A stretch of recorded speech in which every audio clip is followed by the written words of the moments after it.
Hello YouTube, welcome back to the channel. If you don't know who I am, my name is Jason and I've been doing dropshipping e-commerce since March of this year, so it's been about 7 months now. And today I just hit my first $10,000 month, which is really exciting because just 1 month ago I was essentially at zero, and fast forward 1 month after, now I'm doing consistent 1k days, and today I'm currently at 1.8k. Maybe we'll hit 2k for today. But yeah, it's super nice weather today, super nice. It's just a little bit windy, so I apologize for the noise coming from the wind if it does happen throughout the video. But I just wanted to make this video to sort of reflect upon my journey up to this point, some of the learnings that I've made, the mistakes that I've done, and just overall kind of reflect upon the past 7 months.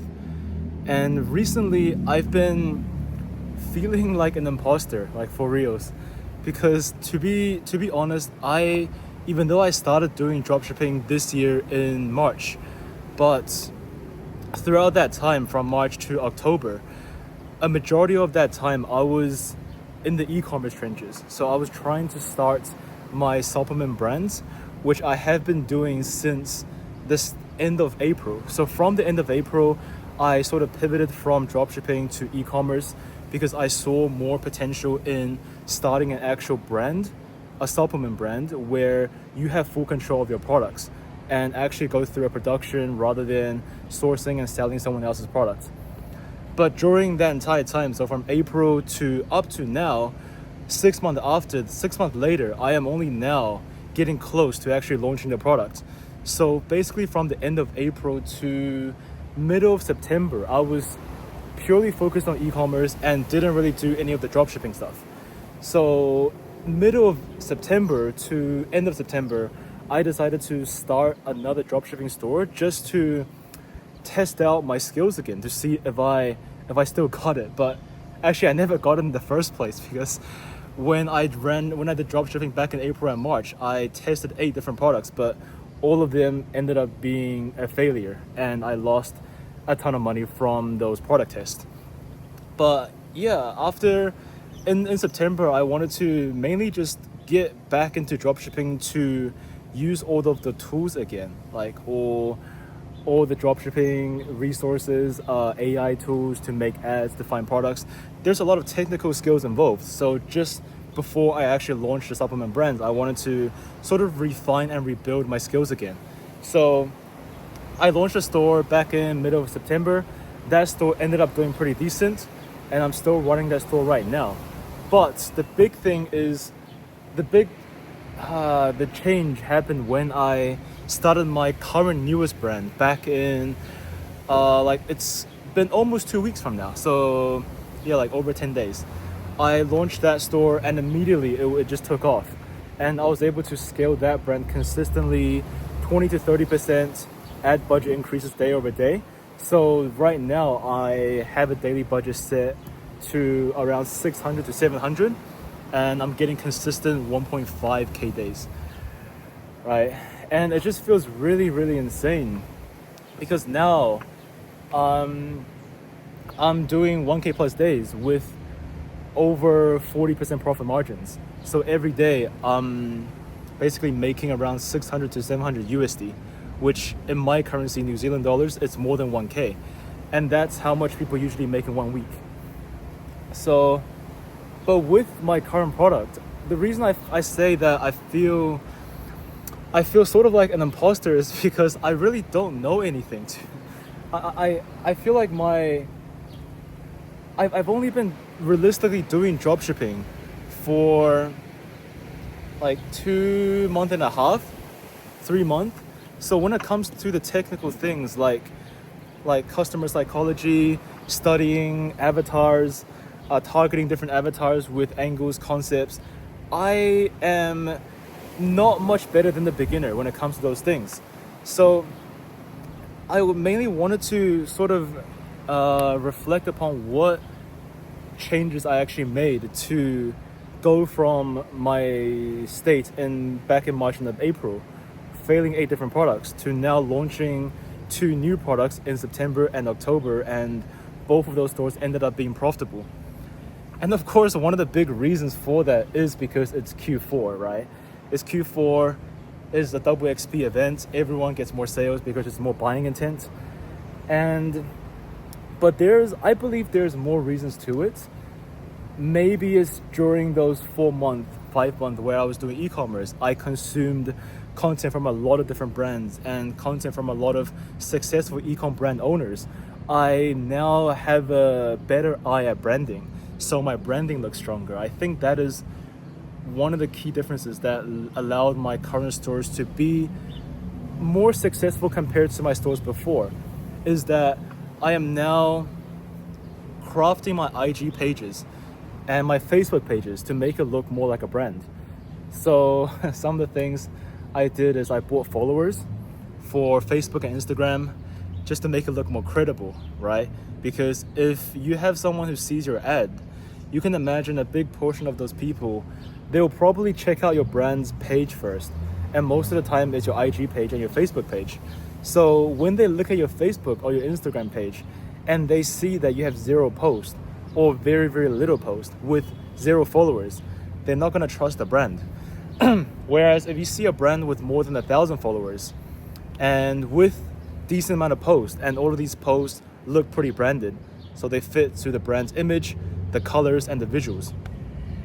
So that's a key difference that I made for my current 2 stores, is that I make daily IG posts, 2 to 3 to start off with, and I buy 1,000 followers.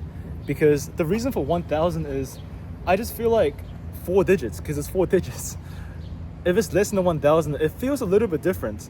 And I feel like 1,027 followers compared to 8,600 isn't big of a difference compared to 1,027 versus 869.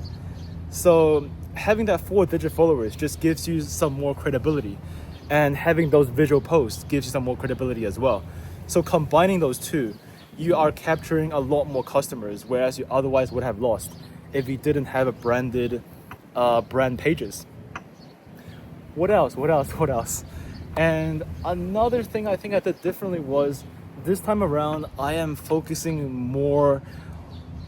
trying to target audiences who are warmer, who are more aware about the solution, the problem, and the product.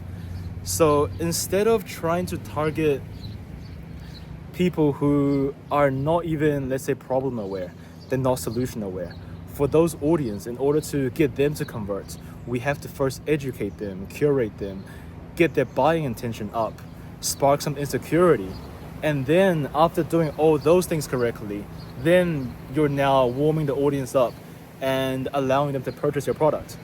But instead, what I did this time around is I took the easier route. Not intentionally, it was just one of the things I tested, and that ended up taking off, so I doubled down on that path. So what I mean by that is crafting your ad copy, speaking to people who already know about the solution, at least. Or even better, if your product is somewhat of a popular product, it's been around for a decent amount of time, you see that there's a good amount of traction on social media, then you can actually target people who are already aware of the product. So by doing this, instead of having to educate the audience, where a lot of the times your competitors have already done this, so all we have to do is make a good offer, make a good landing page, and target the audience that's already aware of everything. So that results in a much higher conversion rate. So I think those 2 things are the main differences. And third difference is, I guess, the visuals of the brand. I think when I did my brands back in April and March, it looked very AI generated. And a lot of the images I used was taken straight from 1688, Alibaba, the Chinese sites. And if you do a lot of product research, you'll know that the images on like Amazon, AliExpress, Alibaba, those images look very fake. They usually have that perfect looking model, and they have these weird color palettes with a bunch of text stuffed all over the place. It just looks kind of cheap in a way. And I also used a lot of AI images back then with ChatGPT. well, back in April, that was revolutionary. But now, just 6 months later, if we look at an image generator with ChatGPT, you can tell it's got that weird color scale over the image, and you can easily spot that it's an AI generated image, even for the consumer's perspective.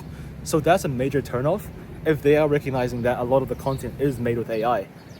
But now we have things like Nano Banana, we have Seed Dream. We can generate much better images with AI. We can take images from Pinterest and then Nano Banana it with AI to make a new image that's sort of belongs to us, right? That we've created. And overall, that makes the brand looks a lot more appealing and less like AI. So that's the three differences, I think. All right, I'll try to see if there's any more. But yeah, honestly, I think that is the three major changes that I made. But otherwise, everything is the same. Honestly, everything else I've kept pretty much the same. I think I got really lucky with this product, honestly. I just have one winning static at the moment with this winning brand, and it's taking up basically 100% of the spend. It's getting consistent 3+ ROAS, and I'm just sitting here doing nothing, and the ad is just printing. So I think I got really lucky with this current product, I'm not gonna lie. And also the fact that it is Q4, right? Oh my god, 1K days. It came so quickly.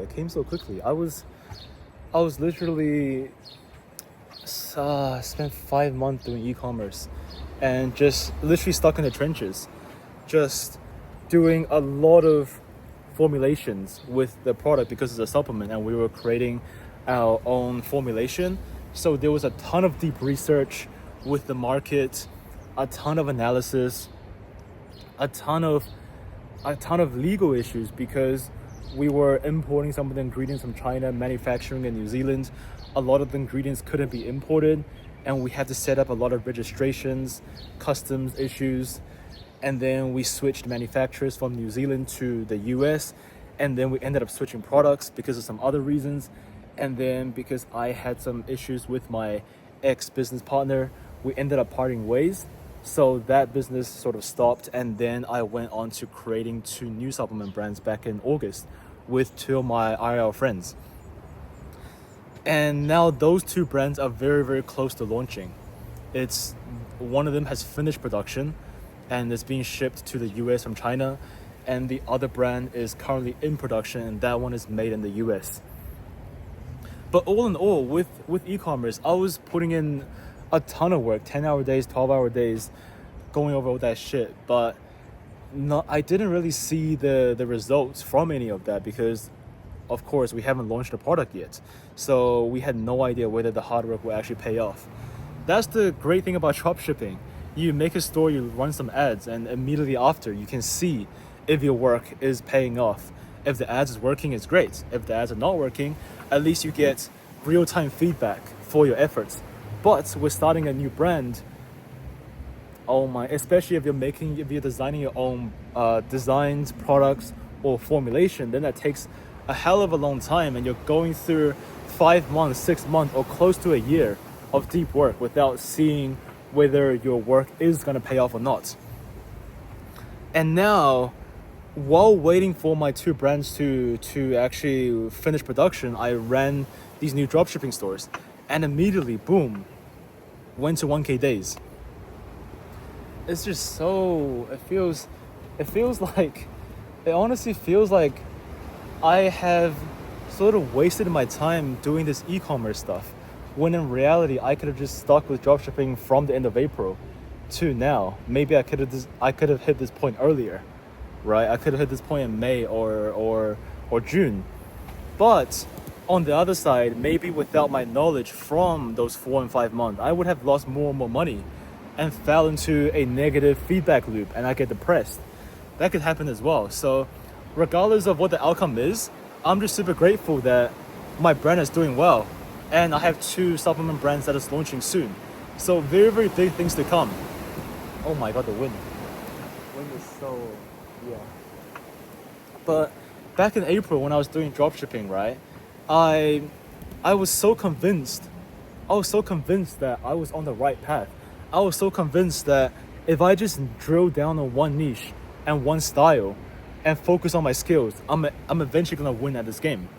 And what I chose was, at the time, it didn't last very long. For those that watched me back then, one of the OGs, I was so certain that I'm gonna lock in on the neck pain niche.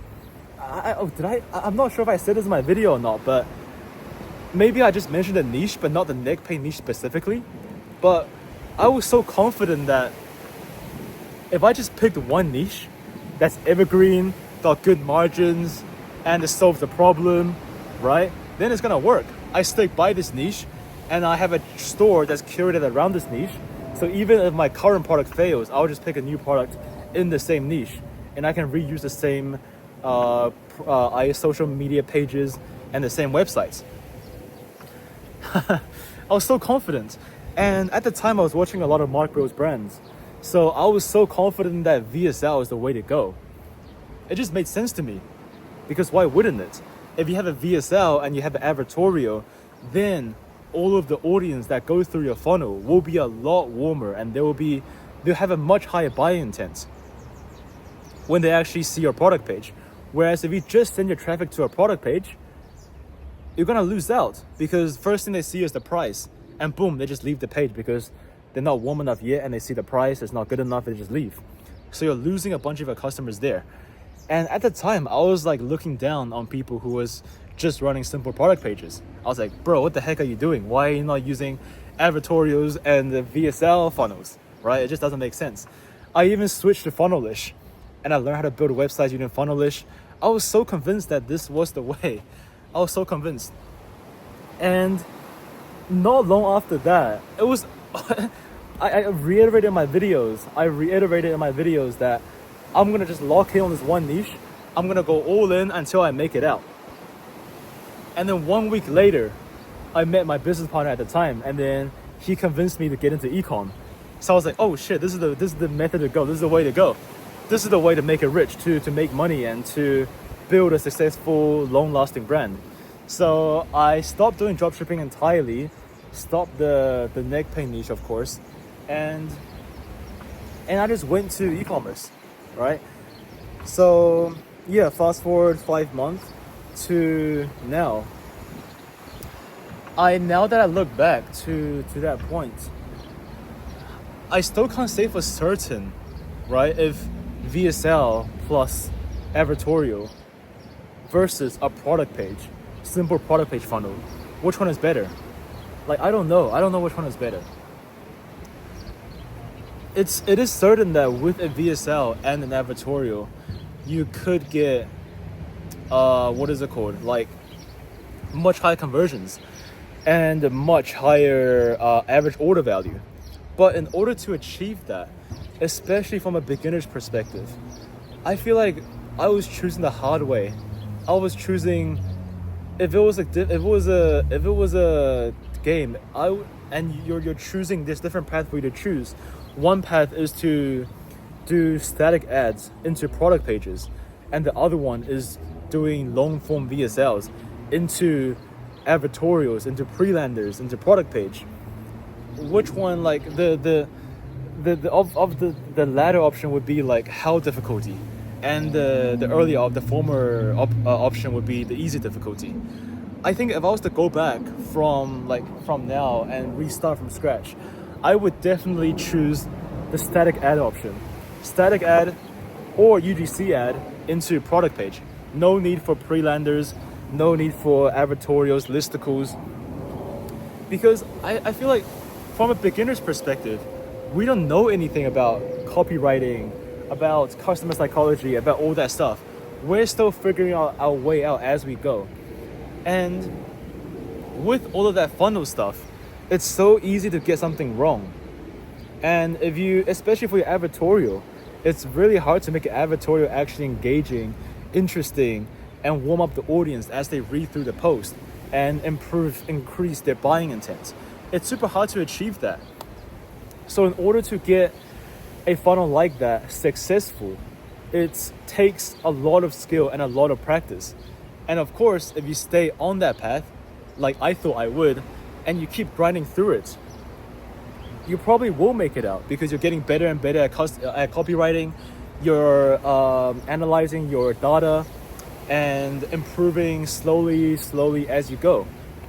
But I just think, especially for me, if I was to go back and start from scratch, I would 100% choose just the easiest way, the easiest path.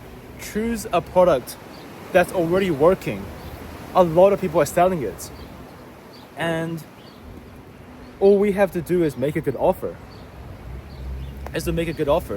And to target people who are at the top of the funnel with much higher buying intent. And right away with that, you're able to see results much quicker, and you know what is going wrong, what things are actually needs fixing, because there are way less variables. It's only your offer, that's it. If it's not working, it's probably your offer. You just need a better offer or a better product. But with the advertorial VSL funnel, there are so many things that can go wrong, and you have no idea what part is the part that's wrong. And I felt that for me when I was doing advertorials VSLs, I was trying to analyze the click-through rate for each piece of the funnel. But even with that data, I don't know which part of the advertorial is actually wrong. Is it the headline? Is it the CTA part? Is it my offer? Is it my content? Is it my images? What is it? I felt so lost because I just don't know what to actually do to improve. But whereas if I started doing the method of just using static ads with a good product page, then if it's not working, I at least know what is actually the issue.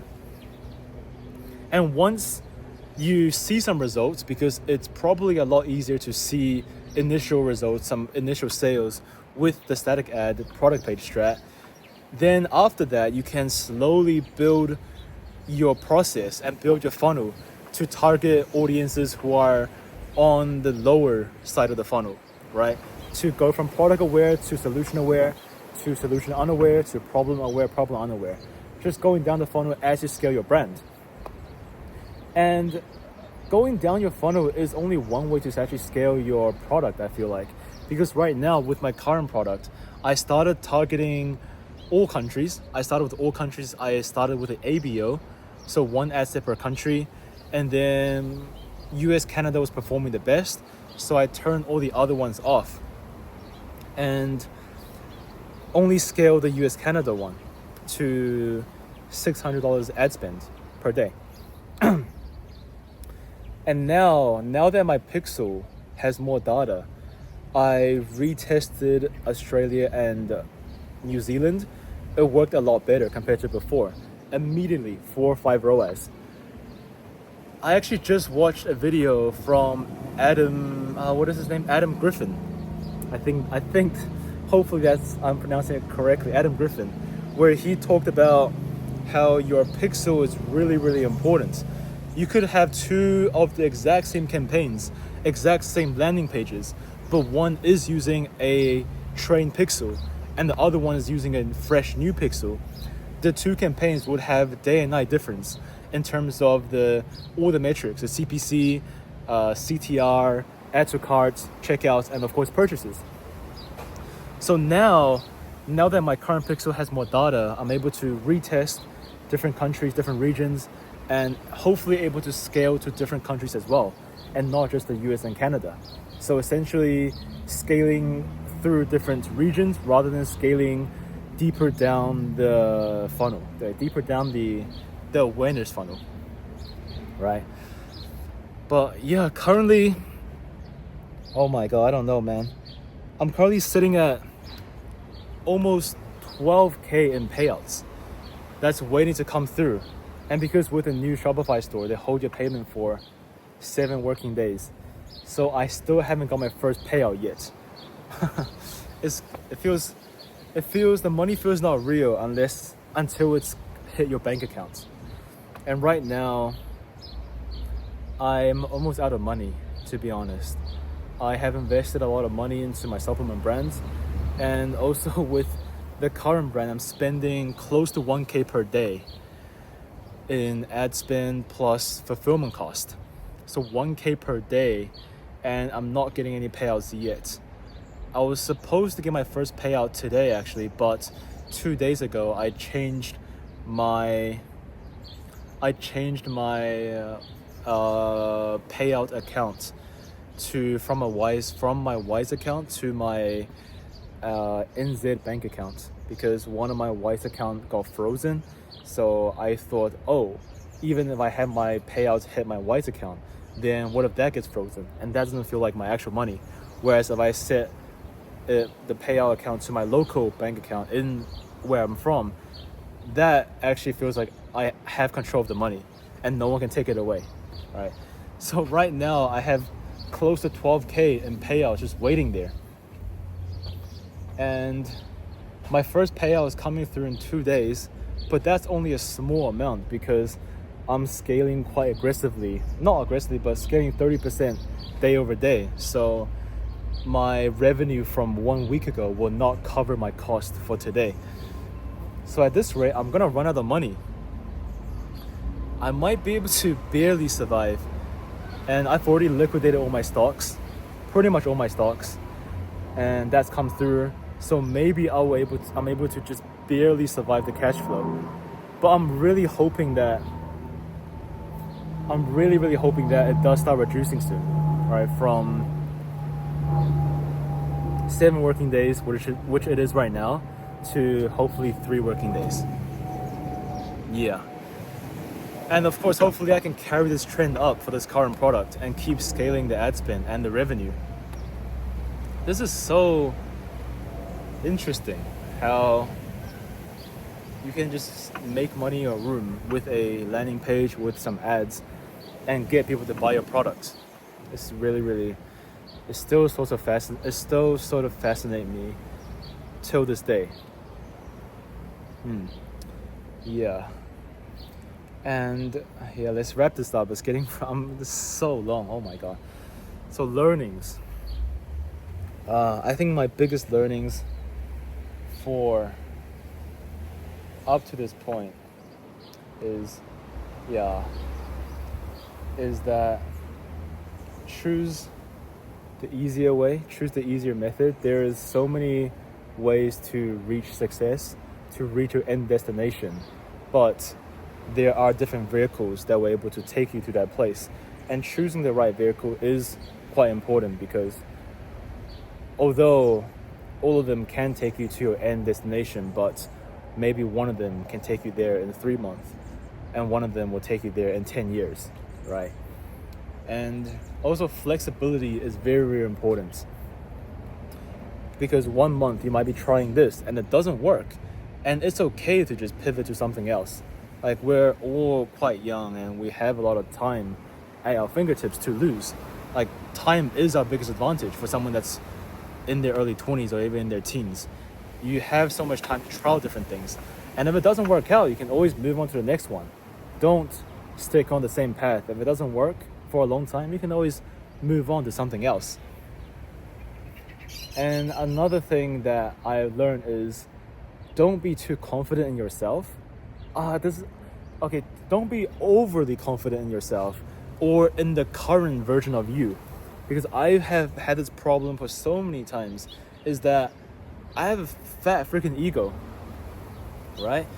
And when I was doing dropshipping, when I started doing dropshipping and I learned about VSL funnels, I thought, oh shit, this is the shit and I'm gonna go all in on this. And everyone else is doing something else, is just not doing the right thing, and everyone should be doing VSL funnels. That's what I thought, because I was just convinced, or more extremely brainwashed, that this is the way to go. Branded dropshipping with VSL and advertorial funnels. This is the way to go. So whenever I see someone else was doing something differently, I would subconsciously almost look down on them, which is not great at all, right? And even when I sort of switched to e-commerce afterwards, I had the subconscious thought that dropshipping is not that good, because it's really difficult to scale. It's really not difficult to scale, but difficult to build a long-lasting brand with dropshipping, because someone else can easily replicate your product, and now you're competing with so many like similar stores selling the exact same product, and they're all ripping your ads. And also because you're starting off at a low point, because you're taking a cheap product from China and then shipping it overseas to different buyers from different countries, and the actual value of the goods is not going to be the same as what you're advertising it as. Because the big reason why dropshipping works so well is that we have no strong linkage to our brand. We can make these bold claims that our product can do this, can solve this, but in reality, it probably can't do any of that. If you had a real brand, you wouldn't do that, because the backlash and the complaints you'll get isn't worth sacrificing your brand that you've built for the past few years. But with dropshipping, we can afford to do this, and quite frankly, we don't care about doing this because we can always just move on to the next product. So combining these two reasons, I was so convinced that, okay, dropshipping is not cool. Dropshipping, you can't scale to a profitable brand to a point where you can sell the brand to someone else for millions in profit. And at that time, I kind of looked down on people who did dropshipping, because I was like, oh, why? It's like dropshipping is kind of the stepping stone to e-commerce, to actually launching your own brand. But now that I look back to all of those two versions of myself, I sort of think, wow, there was really no point to think like that. There's every path is objectively correct. Like, there is different things that you can do, and maybe dropshipping suits some people, e-commerce suits some other people, doing advertorial funnels suits some people, and doing simple offers suits some other people. So everyone benefits from different things potentially. And one of my takeaways from all of these phases that I've gone through just in a short span of 7 months, my mental state, my philosophy, my outlook on life has changed so drastically over the past 7 months. And I have been through different phases where I thought I believed in different things, but at the end of the day, what I believe in right now can easily change in a few months. So don't be overconfident in yourself and what you believe in at the moment and your current version of yourself, because we're constantly growing. If you're putting in the effort, you're putting in the work, you're always evolving, you're always growing as a person and becoming better day over day, right? So that's some of my biggest takeaways from this journey up to this point. And it does feel really insane because I'm about to not graduate, but I'm about to end my uni career in just 1 week, because I have my final exam on the 31st of October. That's Halloween, right? Yeah, on Halloween, I'll have my final exam. And after that, I still have 1 year to go, but I'm going to drop out. So in 1 week time from now, I'm officially going to be out of uni with all the time throughout the day to just work on what I want to work on, which is dropshipping and e-commerce. That feels really cool. Really, really cool. And I think I will definitely feel quite lost as well, because now I have school, uni, a lot of club involvements, things that I have to do. But after all these things are gone, after I have dropped out, I'm only focusing on e-commerce, then all the time is on me, right? I can choose to do what I have 16 hours a day to do what I want to do. And it's really easy to get off track, to get sidetracked, and to focus on something else. So it's very exciting and a little bit scary at the same time, but mostly very, very exciting.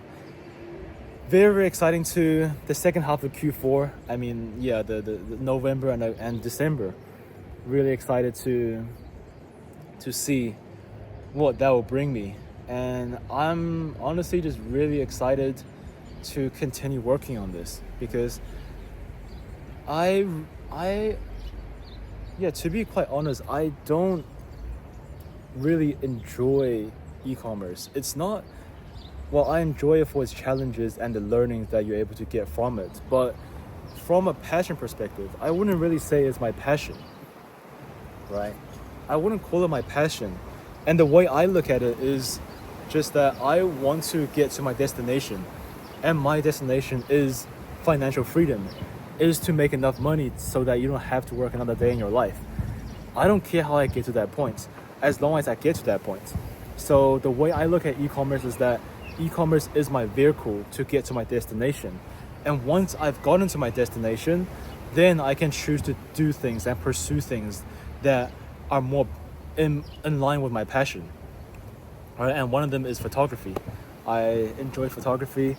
I want to do more of it, travel the world while taking a lot of cool photos.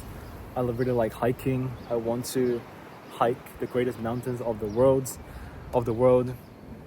And yeah, that's just a few of the things I want to do. But I believe that for me right now, e-commerce is my vehicle to my destination. And once I've sort of hit that destination, then I have more headspace to enjoy what I'm actually passionate about. Because when you're broke, when you don't have enough money yet, money is always going to be something at least I think about in the back of my mind whenever I'm doing anything, whether it's studying or it's working, it's things of leisure like reading a book. I'm always thinking about money. So yeah, it's lucky if you can find, if your vehicle to your destination is something that you're passionate about. But for me, e-commerce is good enough. I don't hate it. I like it somewhat, and it is my vehicle to my goal, to my end goal. Right. And I really don't know when I'll reach that goal. I could never reach it. That's possible. I could reach it next year, in 5 years, in 10 years. I have no idea. But my thought of it right now is to just enjoy the journey as well. All right. Don't lock yourself in too hard. That's gonna put you in a bad mental state and probably result in some lower quality work. So enjoy the journey. Have some time where you just take some walk to enjoy the beauty of nature.